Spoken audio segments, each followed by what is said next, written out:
Kalau saya mengata kopi, itu sudah jelas apa belum? Belum jelas, itu belum ontologis. Maka kaji filsafat harus realistik, objektif, ketemu benda.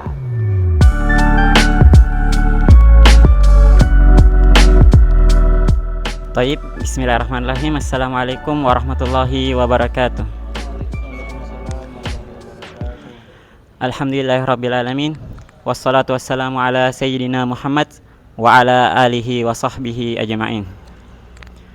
Pada pagi hari ini kita akan melaksanakan pembelajaran pada mata kuliah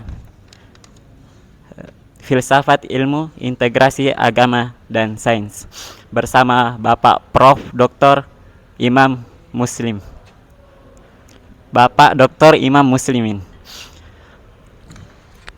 Yang pertama itu kita akan perkenalan dari saya sendiri, nama Muhammad Nur As'ad HL. As'ad, ya, asal dari Makassar. Saya tamatan dari UIN Alauddin Makassar, dan ini teman saya. Perkenalkan, nama saya Muhammad Fatih Budiman Putra, panggilannya Fatih.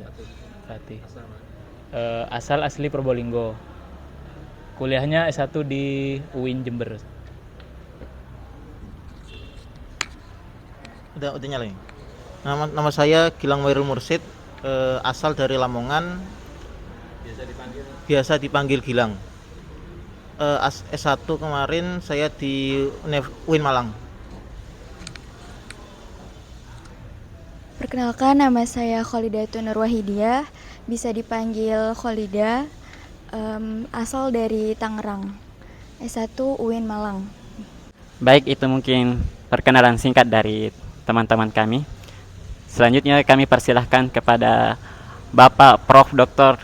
Imam Muslimin, kepadanya kami dipersilahkan. Baik, assalamualaikum warahmatullahi wabarakatuh.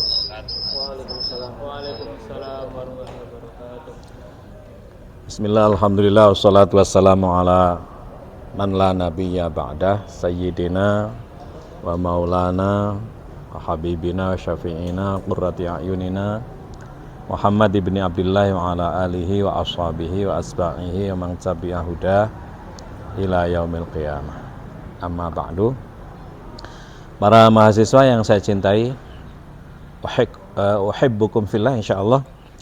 Antum min syu'bah al-lughah al-arabiyah, min syu'bah at-tarbiyah at-tarbiyatul lughah al-arabiyah. Mada naqul bil arabiyah? PBA. Pendidikan bahasa Arab, tarbiyatul lughah al-arabiyah. Qismu ta'limil lughatil arabiyah. Baik. Kita akan bicara filsafat, integrasi agama dan ilmu, begitu ya? Filsafat, integrasi agama dan ilmu. Ini pertemuan pertama. Saya akan berupaya dalam pertemuan pertama itu bicara secara global, gitu ya. Kemudian nanti kita fokuskan pada 3 hal ya. Nanti akan kita sampaikan. Yang pertama, apa itu filsafat, lalu bagaimana dia berintegrasi dengan agama dan juga ilmu. Ini kayaknya perlu waktu agak banyak. Yang pertama, selamat berjumpa kembali dengan saya. Saya biasa dipanggil Yaimim. Yaimim ya. Nama saya Muhammad Imam Muslimin. Cuma di ijazah kan ditulis Imam Muslimin.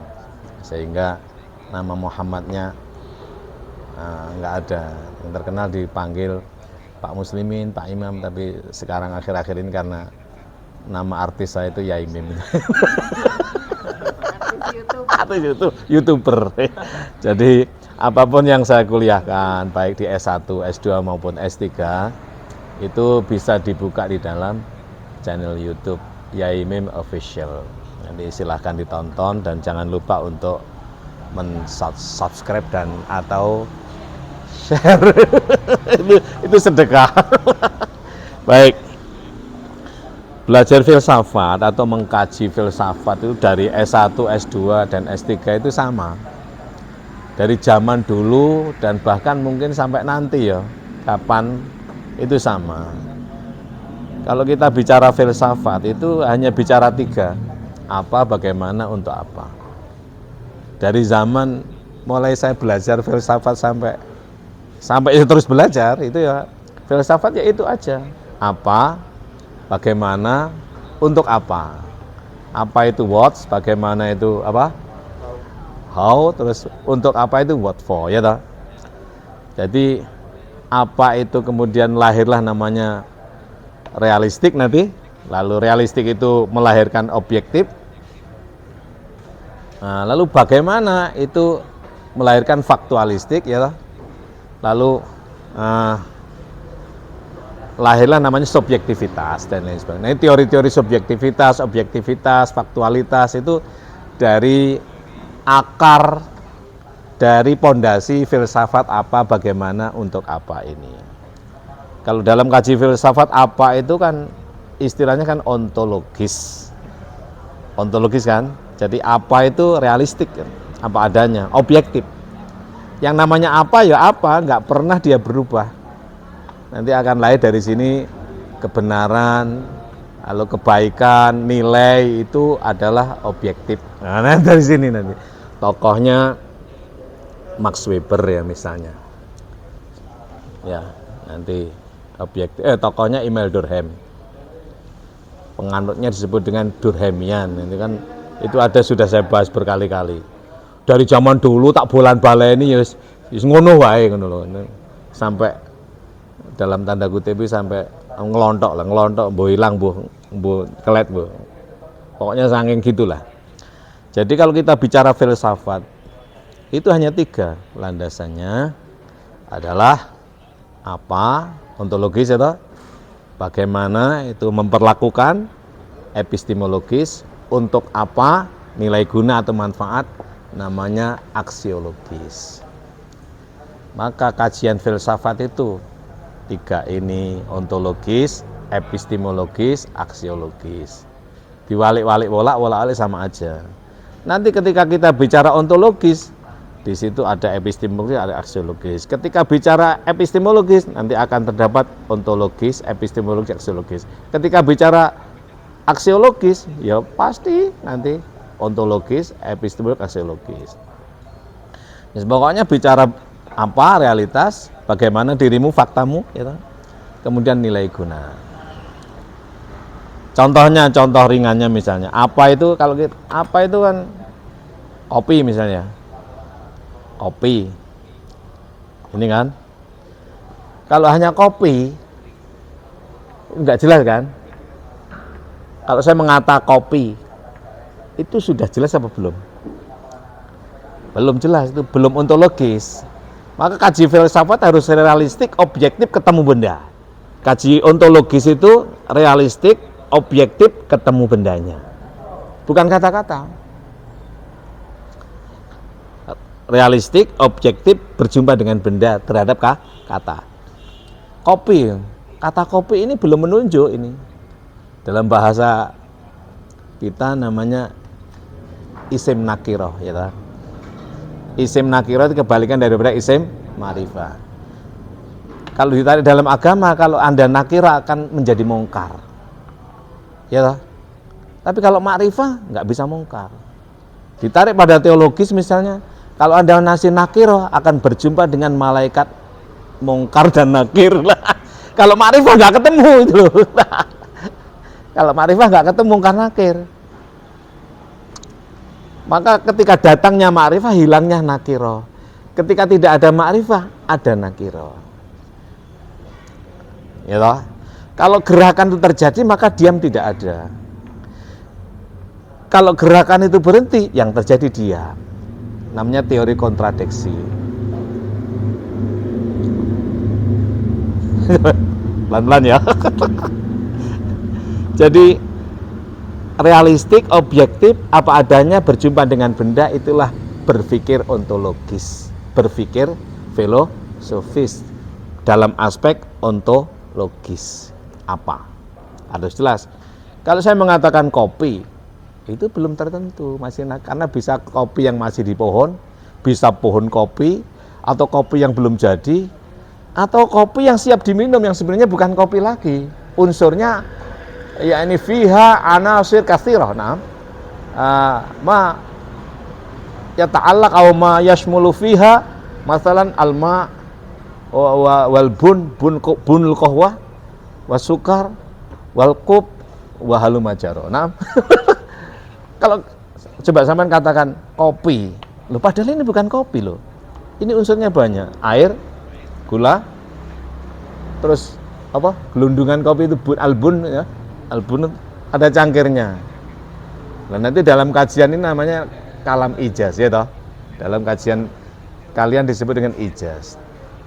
Kebalikan daripada etnab. Maka lahirnya ilmu ijaz, etnab dan lain sebagainya itu berpikir ontologis.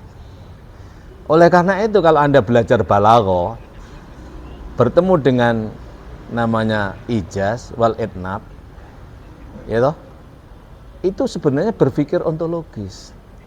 Dengan demikian, kenapa Anda sampai menemukan istilah ijaz, istilah etnab? Oleh karena Anda menggunakan pisau ontologis. Pisau ontologis itu membelah Anda menjadi belahan daging bernama ijaz dan bernama etnab.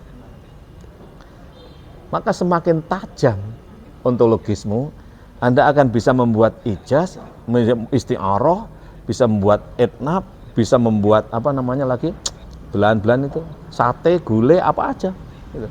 Tapi kalau ontologis Anda itu gablok dalam arti orang kan yang nggak tajam ya, nggak tajam, dia hanya membelah sedikit.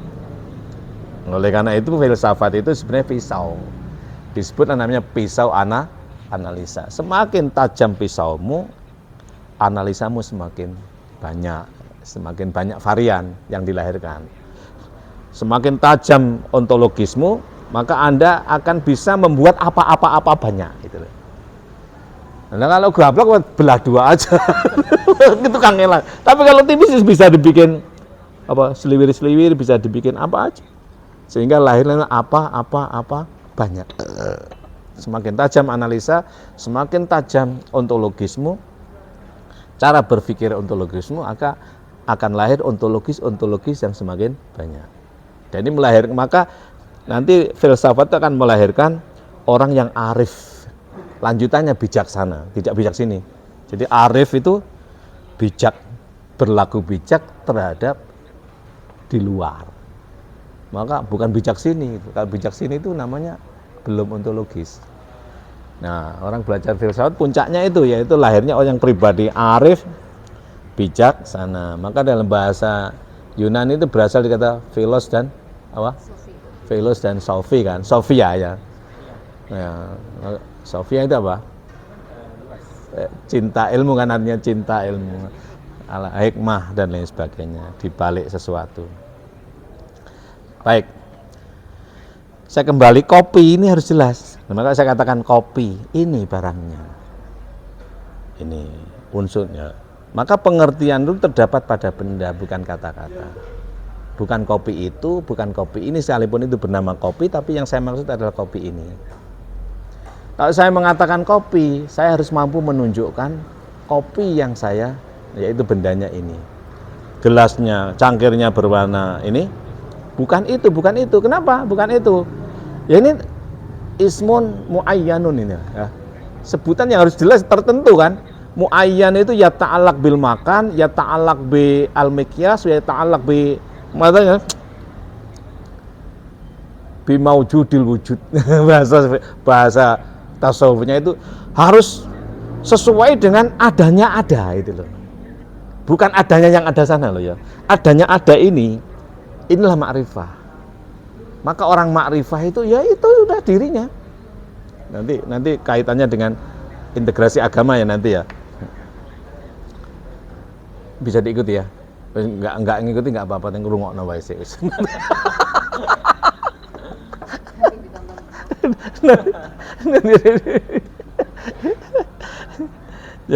Jadi harus mau judul wujud. Ya, maujudnya itu karena diwujud itu. Ini tertentu mu'arraf namanya, bukan mu'arraf, mu'ayyan. Kalau dikatakan mu'ayyan, ta'yin itu kan apa? Ya ta'allaq bil makan, ya ta'allaq bil waqt, ya ta'allaq bil ahwal. Itu mu'ayyan, ta'yin. Ya lah. Ta'yin itu ya menjadi sudah ini. Ini juga kopi, tapi bukan itu yang saya maksud. Kenapa? nanti berdampak pada epistemologis, perlakuan yang tidak sama. Kenapa? Rasanya beda itu loh. Situ nggak ada ininya, nggak ada ininya nggak ada kan? Lah, pegangnya tuh nggak sama. Karena ini masih ada ini bisa begini, kalau itu hanya gila, epistemologi namanya. Jadi ini mu'arraf itu ini saja. Maka orang-orang mendalami filsafat itu berupaya betul untuk menemukan yang muayyan, yang benda dan tertentu ini. Dari sinilah maka dari sini setelah muayyan ini baru akan nanti berkemungkinan berikutnya adalah untuk berepistemologi. Maka ontologis itu parameternya kebenaran, epistemologi itu ketepatan.